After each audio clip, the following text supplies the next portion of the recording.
Et puis, on évalue la condition. C'est-à-dire que la condition de contrôle est évaluée après chaque itération. Après l'exécution de blocs d'instruction. Regardez quand est-ce que je veux sortir de la boucle. Si la condition est vraie. Maintenant, quand est-ce que je veux rentrer à la boucle? Quand est-ce que je veux répéter le bloc d'instruction, bien l'exécution de ce bloc? Lorsque la condition n'est pas satisfaite. Ok, concentrez-vous. Rappelez-vous que dans un exercice dans ce chapitre, j'ai posé la question de calculer le factoriel avec répéter jusqu'à et répéter tant que. C'est pas la même chose. La différence c'est quoi? C'est au niveau de la condition ici. Si on met répéter jusqu'à condition tant que, c'est répéter le bloc d'instruction jusqu'à la négation de la condition de jusqu'à.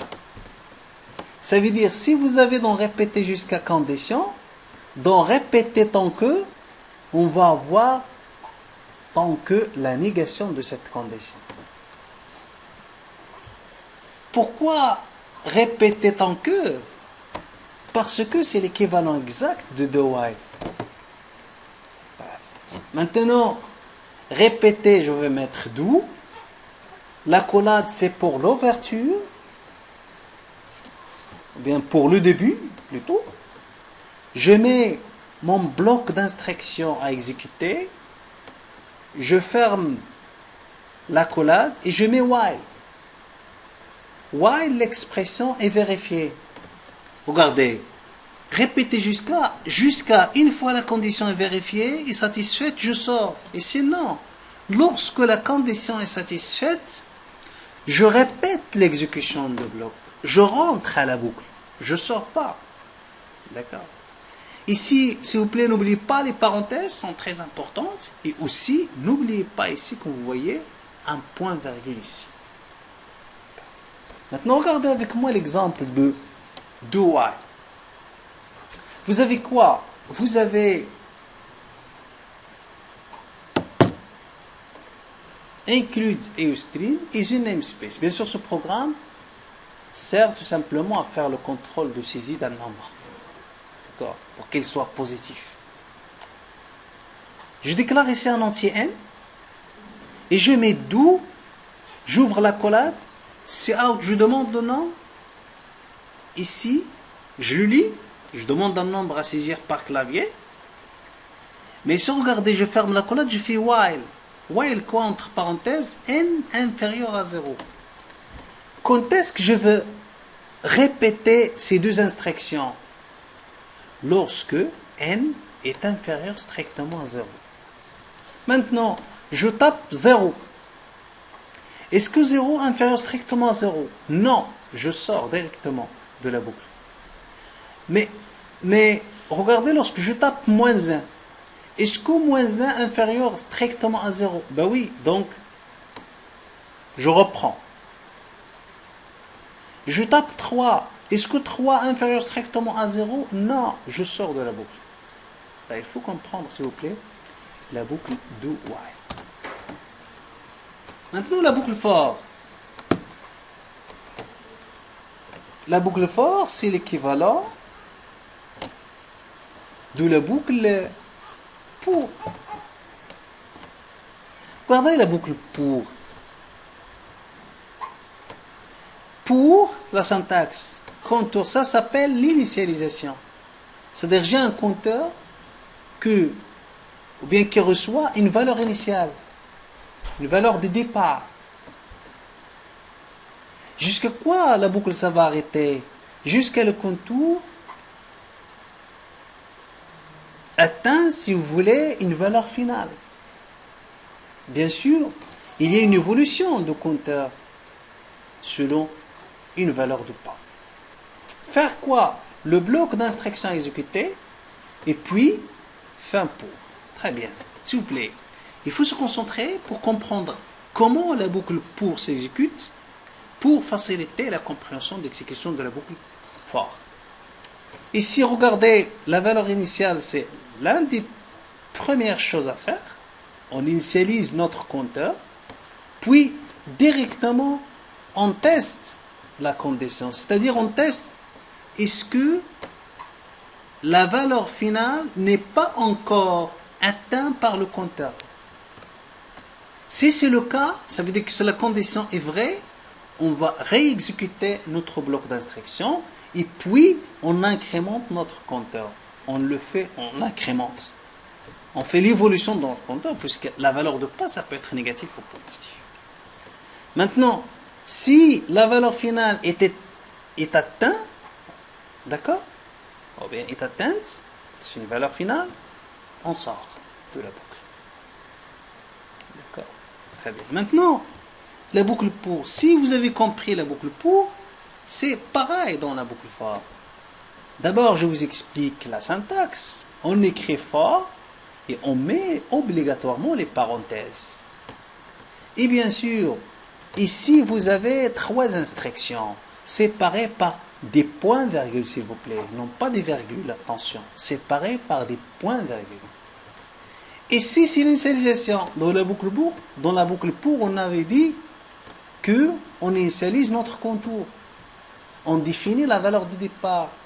Ici, c'est la condition d'arrêt jusqu'à la valeur finale. C'est-à-dire ici, on doit définir la valeur finale de notre compteur. Mise à jour, c'est l'évolution de notre contour. C'est de l'incrémenter, de le décrémenter. De quelle valeur tu vas l'incrémenter, de quelle valeur tu vas le décrémenter, ça dépend. On ouvre la collab, on met notre bloc d'instruction, point virgule, bon, et on ferme notre collab. Là, tout simplement. Donc, s'il vous plaît, il faut comprendre l'exécution de la boucle for. On commence par l'initialisation, on teste la condition, on exécute le bloc d'instruction, puis on fait la mise à jour de notre compteur, et ainsi de suite. Et une fois on fait la mise à jour, on vérifie la condition, d'accord, et puis on exécute, si la condition est vérifiée, on exécute le bloc d'instruction. Il faut comprendre. Donc, premièrement, l'initialisation, on vérifie la condition. Si la condition est vraie, on exécute le bloc d'instruction. Puis, on fait l'incrémentation et la décrémentation. On vérifie, on revient pour vérifier la condition. Si c'est bien vérifié, on réexécute notre bloc. Ainsi de suite. Regardez avec moi cet exemple. Cet exemple consiste à additionner des 100 premiers termes d'une série. La série, c'est le n carré. La série a un terme n carré. Donc ici, je déclare une variable somme qui reçoit 0. Pourquoi 0? Parce que c'est une cumulation. Lorsqu'on veut cumuler l'élément neutre, c'est 0. Regardez avec moi le plus important, la boucle for. La boucle for, je mets for, j'ouvre la parenthèse, je mets ici l'initialisation d'un compteur i. Attention. Ici, s'il vous plaît, c'est quoi d'abord une initialisation? Rappelez-vous que la dernière fois, j'ai expliqué l'initialisation par déclarer au moment de la déclaration d'une variable, je l'affecte une valeur. Ça s'appelle l'initialisation. C'est exactement ce qui était passé ici. Je déclare un entier i, en même temps, je l'affecte une valeur qui est 0. Très bien. Monsieur, est-ce qu'il est nécessaire de déclarer le i ici? C'est pas possible de déclarer avant ou bien hors la boucle? La réponse, c'est possible de déclarer i à l'extérieur de la boucle. Mais il faut savoir une chose, s'il vous plaît. Lorsque vous déclarez la variable ici, il faut savoir que ce i-là est connu seulement au niveau de la boucle. D'accord? Donc c'est important. Ça veut dire que cette variable-là, je ne peux pas l'utiliser après, ici. Parce que seulement, elle est déclarée au niveau de la boucle. Maintenant, si vous avez plusieurs boucles dans votre programme et vous voulez utiliser le même compteur, c'est préférable de déclarer i tout au début. D'accord. Et donc, ici, je mets point virgule, je fais ma condition. i inférieur ou égal à 100, puisque je vais aller jusqu'à 100. Point virgule, j'incrémente le compteur avec un pas de 1. J'ouvre la collab, somme reçoit quoi? Reçoit la valeur ancienne de somme plus i étoile i, point virgule. Une fois la boucle est terminée, je vais faire un cout et j'affiche la somme tout simplement. Retour en 0, point virgule, et je ferme la collab. Exercice. L'exercice demande d'écrire un programme langage C++ qui est les deux entiers entrés au clavier, n et p, et permet d'afficher les nombres de n à p, sauf les multiples de 3 et les multiples de 5. C'est très simple. Ici, normalement, il faut poser la question, est-ce qu'il s'agit d'une boucle d'abord? La réponse, oui.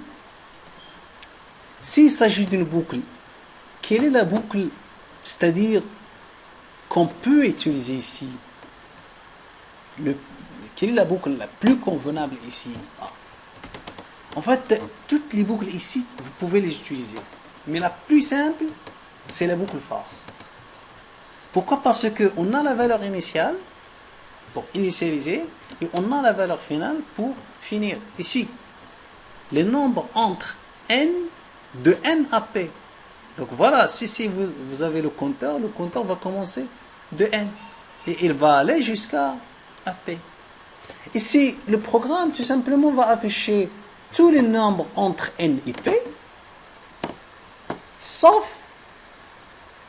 les nombres qui sont divisibles sur 3 et les nombres qui sont divisibles sur 5. Bref, voilà. Les nombres dont 3 les divisent et 5 les divisent, on ne va pas les afficher. Et donc, ici, le programme, c'est très simple. Il suffit de demander l'entrée des deux nombres n et p, si on doit mettre une condition, puisque sinon on doit les échanger. Ça, c'est pour, en fait, on suppose que n entrée est supérieure à p. Sinon, on peut faire un contrôle. Donc, pour simplifier, on suppose que n est supérieur à p.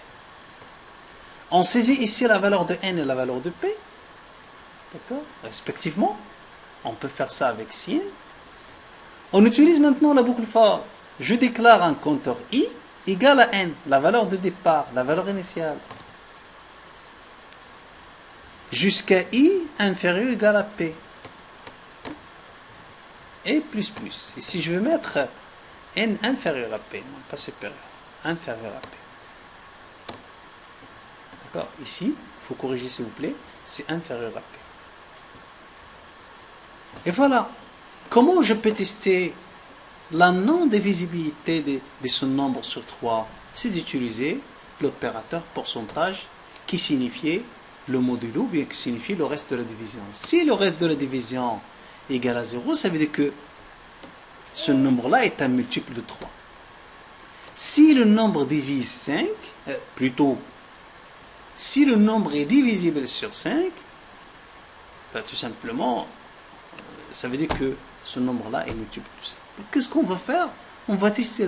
On va dire que si if plutôt, j'ouvre les parenthèses, i pourcentage 3 différent de 0, et, ça c'est l'opérateur logique, et, équivalent à l'algorithmique, i pourcentage 5 différent ou égal à 0.